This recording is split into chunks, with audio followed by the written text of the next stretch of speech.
Halo sobat semuanya, selamat datang di Alam Movie. Semoga teman-teman selalu diberikan kesehatan dan rezeki yang melimpah. Hari ini Bang Alam mau berbagi cerita film berjudul Minority Report, film yang disutradari oleh Steven Spielberg, dan dibintangi oleh Tom Cruise. Film yang bersetting di masa depan, tepatnya di tahun 2054. Di saat itu pembunuhan dapat diketahui 4 hari sebelum terjadi. Seperti apa kisahnya? Yuk kita simak bersama-sama.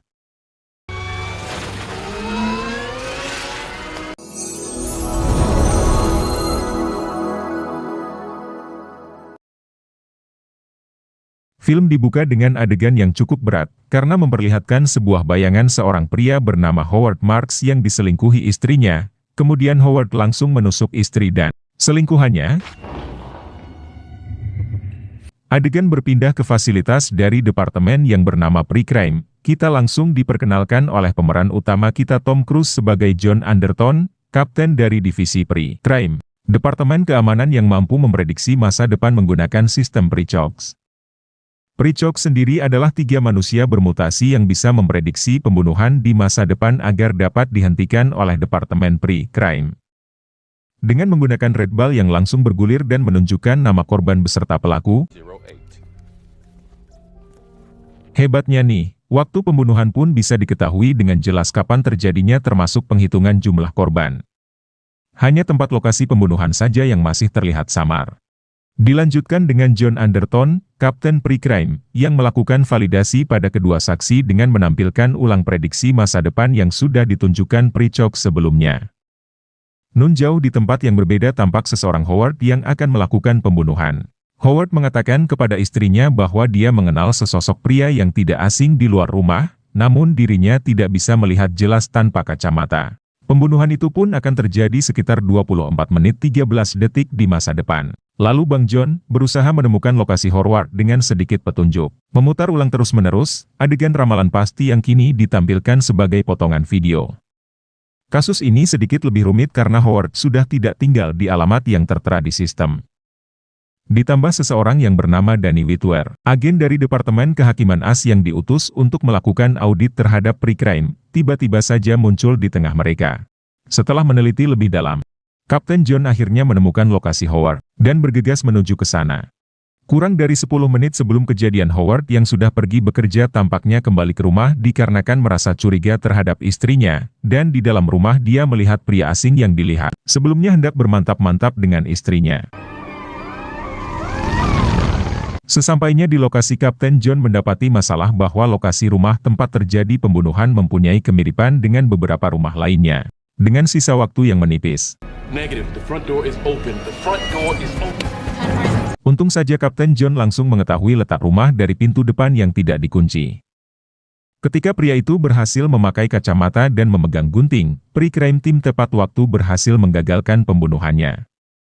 John juga melakukan optik scan identitas yang berujung positif dan menyebabkan Howard ditahan dalam penjara VR atas niat membunuhnya.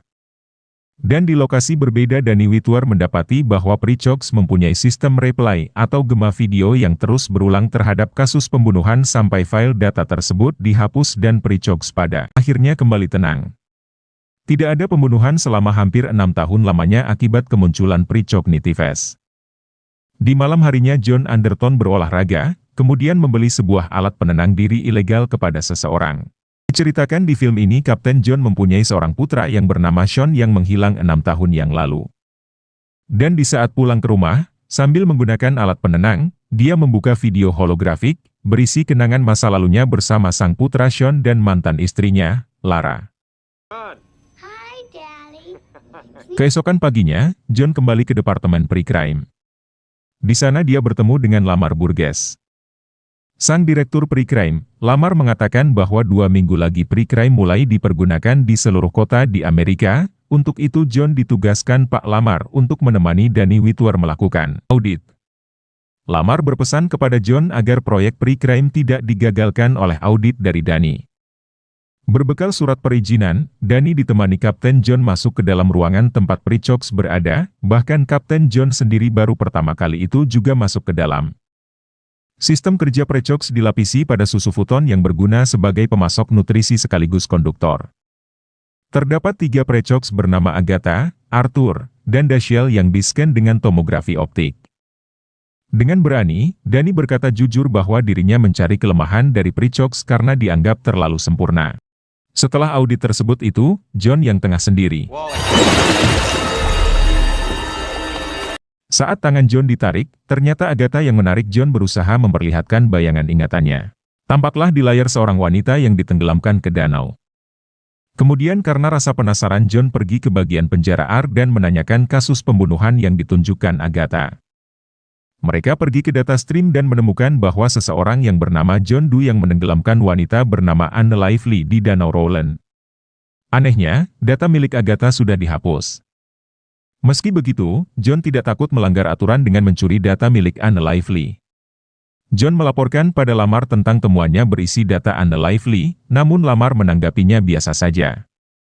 Lamar beralasan dikarenakan replay atau gema video memang sewaktu-waktu dapat terjadi. Berpindah pada Dani yang memasuki kamar John serta menemukan sesuatu dan menyaksikan video pria itu dengan putranya. Dani pada akhirnya menemukan titik lemah dari Departemen Pre-Crime. Tak lama dari itu, di Departemen Pre-Crime bola coklat bergulir. Bola coklat menandakan adanya pembunuhan berencana di 3 hari kemudian, dan menampilkan nama korban yaitu Leo Crow. Kejadian yang sangat detail, Jumat jam 15:06. Tampilan itu langsung direkam pada holosphere dan kembali divalidasi kedua saksi.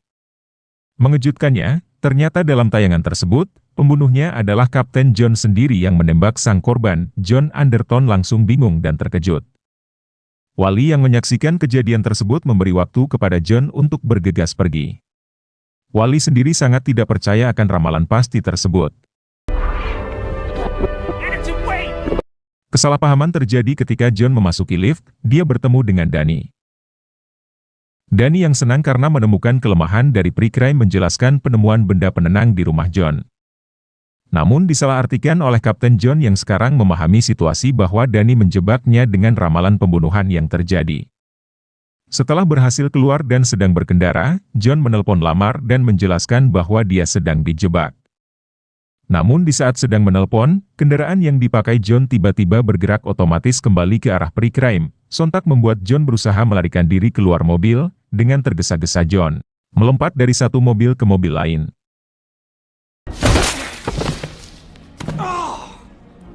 Diperlihatkan di masa depan, bahwa setiap video iklan di sepanjang jalan, terkoneksi dengan sebuah mata manusia melalui scan biometrik untuk mata. Kesimpulannya kemanapun dan dimanapun Anda di masa depan mata Anda akan menjadi sebuah data identitas diri. Tim Pre-Crime yang langsung mengetahui lokasi John bergegas untuk menangkapnya, dan Pre-Crime sendiri sekarang dipimpin oleh Dani. Dan tak lama John dikejar oleh rekan-rekannya sendiri, John bersikeras tidak mau menyerah.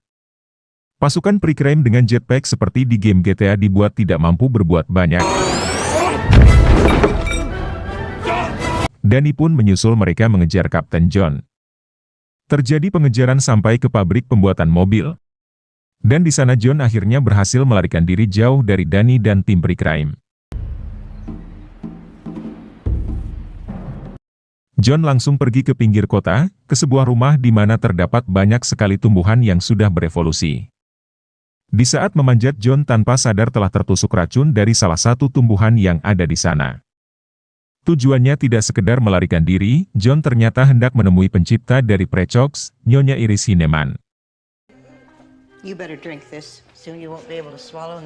John penasaran bagaimana cara seseorang bisa memalsukan prediksi dari Precox mengingat dirinya merasa dijebak. Nyonya Hineman menjelaskan bahwa Pre-Crime ditemukan dari kesalahan genetik. Mereka yang menjadi Precox adalah anak yang selamat dan bertalenta di antara sekian anak yang lahir dengan kerusakan otak karena obat-obatan terlarang. Kesimpulannya, Precox tidak mungkin salah. Ketiga Precox akan melihat kejadian dengan cara sama, tetapi salah satu dari mereka memiliki bakat yang lebih tinggi. Satu dari mereka mampu membuat file laporan ramalan yang tersimpan, yang disebut Minority Report.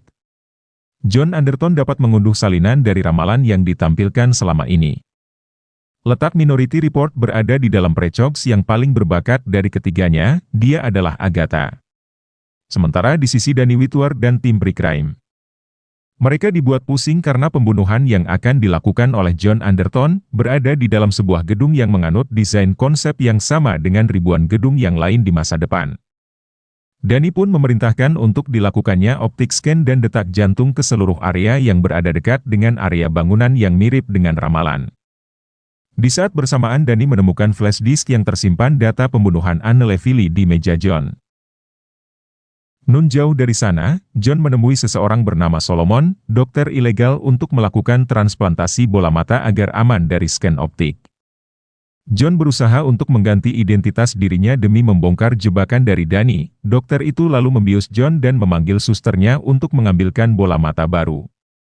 Di sore harinya Danny menemui Lara untuk diinterogasi seputar John. Beberapa pertanyaannya mencakup tentang berapa lama John menggunakan narkoboy dan percobaan bunuh diri yang dilakukan si pria. Termasuk alasan Lara meninggalkan suaminya. Di sisi lain sang dokter menyuruh John agar tidak melepaskan perban selama 12 jam karena bisa mengakibatkan kebutaan. Kemudian sang dokter memberi sebuah enzim pengerut wajah sementara untuk membuat wajah palsu. John pun tertidur dan memimpikan putranya yang hilang di kolam renang. Bersamaan dengan itu, tim pre-crime datang dan melakukan thermoscan di setiap rumah. Tercatat 27 orang akan diperiksa dengan 8 robot spider di tiap satu lantai.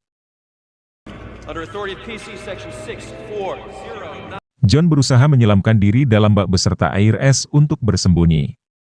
Namun robot spider bisa memasuki lubang-lubang kecil. Sesampainya di kamar John, spider menyetrumkan air membuat John terkejut. Namun, dari sana John bisa selamat karena identitas mata yang didapatkan bukanlah dirinya. Keesokan harinya, John menggunakan enzim pengerut wajah dan menuju pre-crime tetapi bola matanya menggelinding masuk ke lubang got. Mata aslinya itu digunakan untuk scan masuk dalam pre-crime agar dapat meminta tolong wali. Danny tahu bahwa John akan menemui Agatha karena dari video prediksi pembunuhan Leo Crowe, terdapat wanita itu sehingga John pasti akan kembali ke pre-crime. John memeluk Agatha dan memasuki lubang air untuk kabur dari tim pre-crime. Adegan berikutnya, Agatha tampak kedinginan dan mengatakan sudah lelah dengan masa depan. Lalu John membelikan pakaian di sebuah toko untuk Agatha. Lalu Kapten John menemui Rufus, seorang hacker kenalan sang kapten. Sang hacker terkejut saat mengetahui bahwa wanita yang dibawa John adalah seorang precox. Kemudian Rufus membajak isi kepala Agatha dan merekamnya.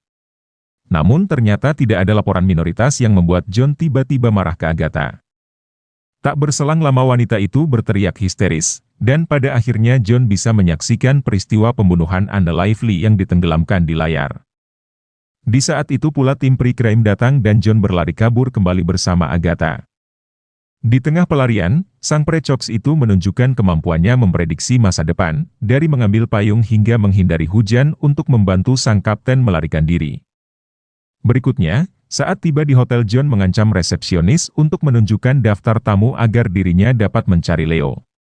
Agatha menyuruhnya pergi tetapi John bersikeras tidak mau. Mereka sempat salah kamar, tetapi kemudian saat sudah benar di kamar 1006, John langsung melihat tumpukan foto anak kecil di ranjang hotel termasuk foto putranya yang telah meninggal. Tak lama berselang Kapten John Anderton bertemu dengan Leo, lalu Leo mengakui dirinya sebagai penculik dan pembunuh putra dari sang kapten. Dan di detik-detik waktu takdir Kapten John akan membunuh Leo Crowe. Kapten John berhasil melewati prediksi masa depan dan tidak membunuhnya, dan menyuruh Leo menjalani penghukuman. Leo kemudian mengatakan jujur bahwa dia hanya diutus oleh seseorang untuk mengaku sebagai pembunuh agar keluarganya bisa diurus dengan baik dan memaksa John untuk membunuhnya. Dan pada akhirnya Leo berlari ke arah John dan membunuh dirinya sendiri dengan pistol sang kapten. Tak berselang lama, Danny Whitwer menyelidiki TKP pembunuhan Leo, dan merasa curiga bahwa pembunuhan Leo sepertinya sudah direncanakan untuk menjebak Kapten John.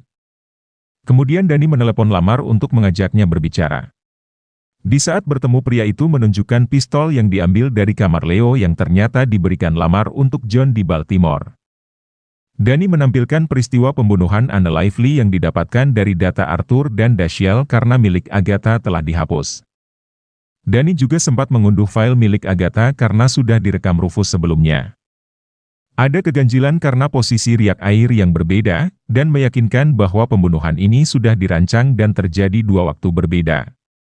Agar Precox bisa melihat gema pembunuhan yang sama berulang kali. Danny meyakinkan Lamar bahwa pelakunya pasti seorang petinggi pre-crime karena memiliki akses untuk melihat prediksi. Plot twistnya, dugaan Danny benar, dan di sini tiba-tiba saja Lamar menembak Danny berhubung Precox masih tidak aktif karena hilangnya Agatha. John dan Agatha melarikan diri ke rumah Lara di luar kota untuk berlindung. Lara menelepon Lamar dan meminta pria itu menolong John. John menjelaskan pada Lara bahwa kasus pembunuhan itu hanyalah settingan buatan seseorang yang ingin menjebak John dan membuat pria itu mengira Leo adalah pembunuh putranya. Karena John mengetahui kasus tentang Anne yang memiliki hubungan dengan Agatha.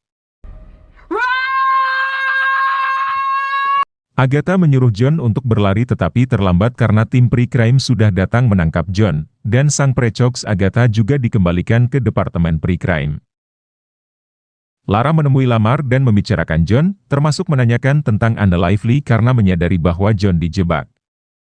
Lamar meminta Lara untuk ikhlas dan menjelaskan akan mencari informasi tentang Anne Lively yang ditenggelamkan padahal Lara tidak mengatakannya. Dan dari sini Lara langsung mengetahui siapa pelaku di balik ini semua. Tak berselang lama, Lara menodongkan pistol pada penjaga penjara pre-crime untuk meminta masuk dan membebaskan John Anderton. Dengan menggunakan mata suaminya, yang diambil dari berkas barang bukti di rumah Lamar. Bersamaan dengan konferensi di mana Lamar diberikan revolver dari para stafnya.